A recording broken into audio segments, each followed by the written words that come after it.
فيك بشكل غير طبيعي. غلب جميل عوض والله. هتوحشيني يا بابي، هتوحشوني.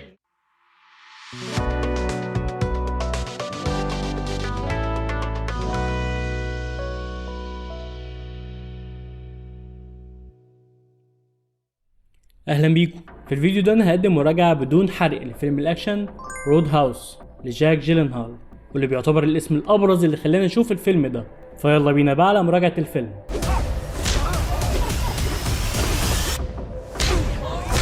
فيلم رود هاوس من بطوله جاك جيلنهال، ومش مهم اي اسم تاني غيره، لان بصراحه لولا تواجد اسم جاك انا ما كنتش اتفرجت. فخلينا بسرعه كده نتكلم عن قصه الفيلم بتاع النهارده، وما نطولش في تفاصيل هقولها لسه في الايجابيات والسلبيات اللي شفتها في فيلم رود هاوس. بتدور احداث الفيلم حوالين شخصيه إيلود دالتون اللي بيجسده جاك جيلنهال، واللي هو مقاتل سابق في UFC، اختصار Ultimate Fighting Championship، واللي له ماضي سيء في الرياضه دي، واللي بسببه ابتعد دالتون تماما عن حياته القديمه وبقى عايش حياه اشبه بحياه المشردين.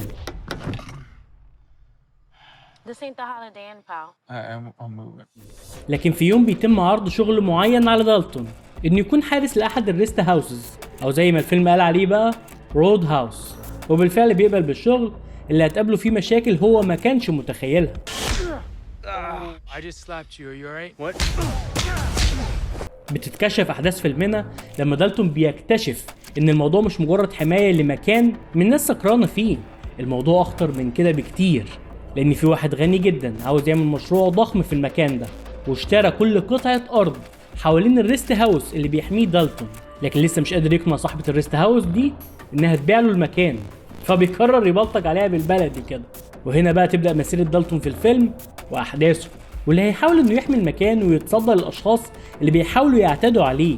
القصه ورغم تكرارها الا ان وجود جيلنهال كبطل للفيلم عنصر رئيسي ان اتفرج على الفيلم ده واشوف بقى رحله دالتون سواء لمواجهه ماضيه او لحمايه المكان والناس اللي ارتبط بيهم.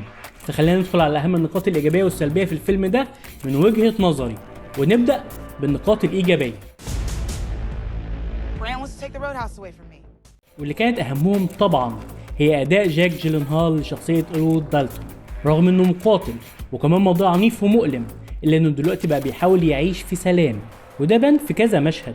لما بيتخانق مع اي حد هو في الاول بيحاول يحذره كتير، لكن لما بتضطر الخناقه انه يهاجم بيحاول باقل عدد من الحركات انه يخلصها علشان ما يشحنش نفسه زياده. وبنشوف كمان ازاي بيحاول يساعد الشخص اللي كان لسه من شويه بيهاجمه ومخرشمه يعني بيكسر له ايده ولا رجل. اداء بقى جيلنهال لشخصيه قويه جدا بالشكل ده، لكن في نفس الوقت بيكون هادي ومبتسم في اغلب الوقت. هتحسه سايكوباتي في لحظات مختلفه، هو مش مقدر حجم المشكله اللي هو فيها، وبيتعامل في العادي ببرود غريب، وفي لحظات تانية يقدر يحول الشخصيه دي للغضب وانك تخاف منها، ومن قدرتها على الاذى والحاق الضرر باللي قدامها. دي كلها تحولات انا صدقتها جدا بسبب اداء جاك جيلنهال، واللي فعلا اداها بافضل شكل ممكن. اداء هادي في اغلب الوقت، لكن الافعال عنيفه والقتالات حلوه وتشد. كمان تصميم مشاهد القتال كانت متميزه، وكنت حاسس اني شايف اتنين بيفرموا بعض قدامي فعلا، مش مجرد مشهد في فيلم. لكن بصراحه وللاسف فاكتر من كده فما فيش، لان السلبيات وصلت ولازم نستقبلها. ونبدا كده بالاستاذ الممثل الجهبذ مقاتل UFC المحترف كونور ماكريجور، البطه البلدي بتاعت الفيلم. بص يالا، الله يلعن ابو ادائك في الارض، لا ابو ام المخرج اللي سابك تمشي بالشكل ده وتمثل بالشكل ده. مشاهد القتال بينك وبين جاك جيلنهال طبعا مشاهد مميزه ومتصممه فعلا حلو، وتحس بقوتهم وعنفهم هما الاتنين فعلا، وده كان كويس جدا.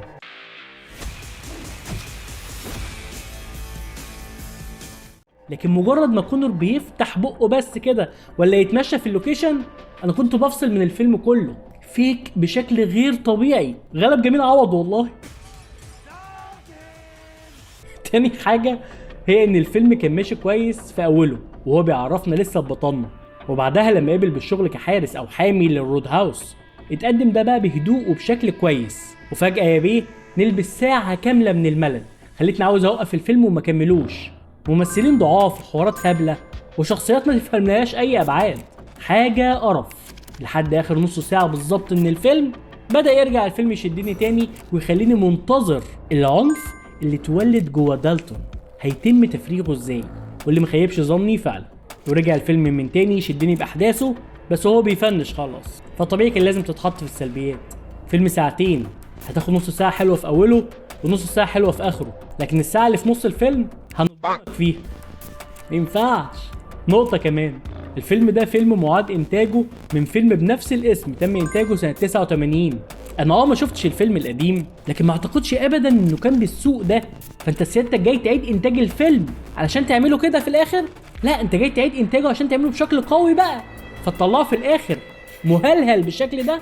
مستحيل اكيد ان دي هتبقى نقطه لصالح الفيلم. ده غير المشكله الازليه بقى اللي بنقابلها في افلام سوق السمك دي، الا وهي السي جي اي.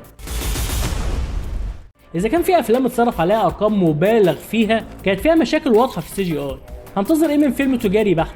الفيلم فيه مشاهد تم استخدام فيها السي جي اي، ولكن ما كانش احسن حاجه، ولا حتى كان جيد، مقبول وكده حلو عليه جدا.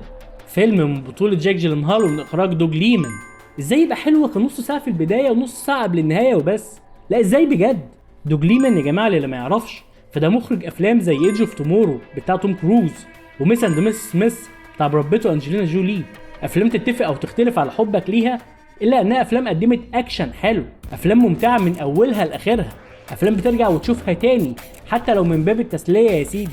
لكن رود هاوس اقل بكتير انه يكون فيلم مرتبه تانية حتى في قائمه اعمال المخرج نفسه. واكتر حاجه مزعلاني على الفيلم هو جاك جيلنهال وادائه. الواد ده ممثل جامد جدا، وهيفضل اسمه لوحده كفيل انه يشدني ان اتفرج على اي عمل ليه حتى لو ما وفقش بشكل كافي في الفيلم ده. لكن جاك له رصيد كبير عندي، فالباشا يجرب براحته. في النهايه دي كانت مراجعتي لفيلم رود هاوس، واللي تقييمي له هيكون 5 من 10. يا ترى بقى ايه هو رايكم لو انتوا شفتوا الفيلم؟ وسؤالي ليكم للدردشه، ايه هي افضل افلام جاك جيلنهال اللي عجبتك وبتحب تشوفها كل فتره؟ يا ريت تقول لي رايك ده في الكومنتات. لايك وسبسكرايب يا جماعه عشان ده فعلا بيساعد اننا نكمل. يا ريت ما ننساش اخواتنا من دعائنا واحنا في الايام المفترجه دي، وما ننساش كمان اللي في مقدرتنا نعمله علشانهم. قاطع، اتبرع، وعرف اهلك واصحابك وولادك قضيه اخواتك. وبس كده، سلام.